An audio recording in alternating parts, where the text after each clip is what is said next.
question now is, how can we test our Express Server instance?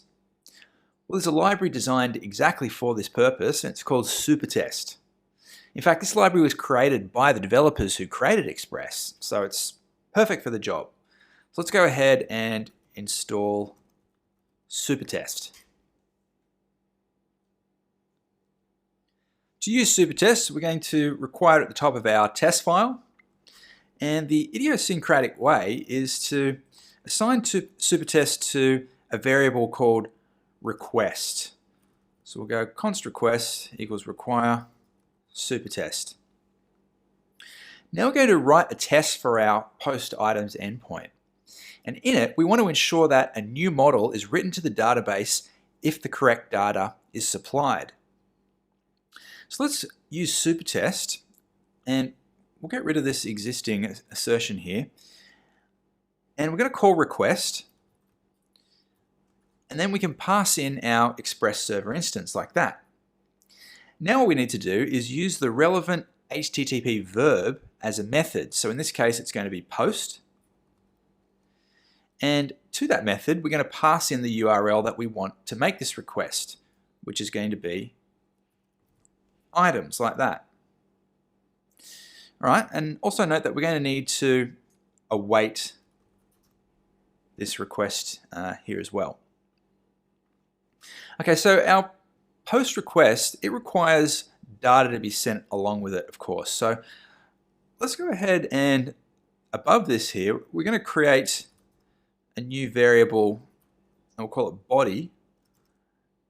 And we're going to assign to that an object, and we'll have a property title, and then we can just say test title like that.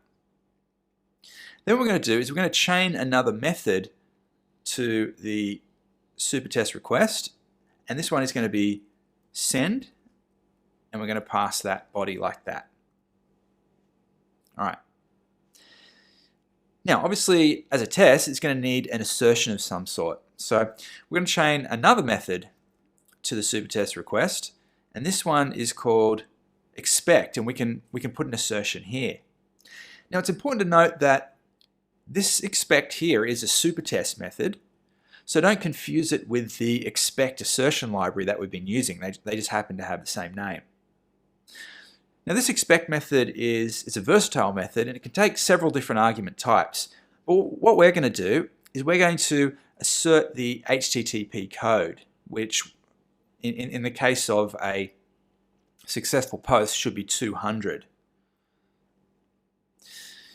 Next, what we want to do is we also want to make an assertion about the response of the server call. So what we're going to do is we're going to assign our the output of our request here to a variable, we'll just call it res for result. And then we're going to use the expect library again now. And we're going to go expect, and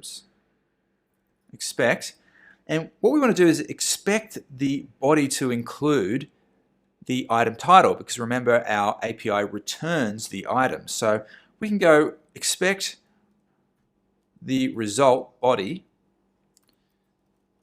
and then we'll go item title, and we can expect that to be this body object that we created and the title property there.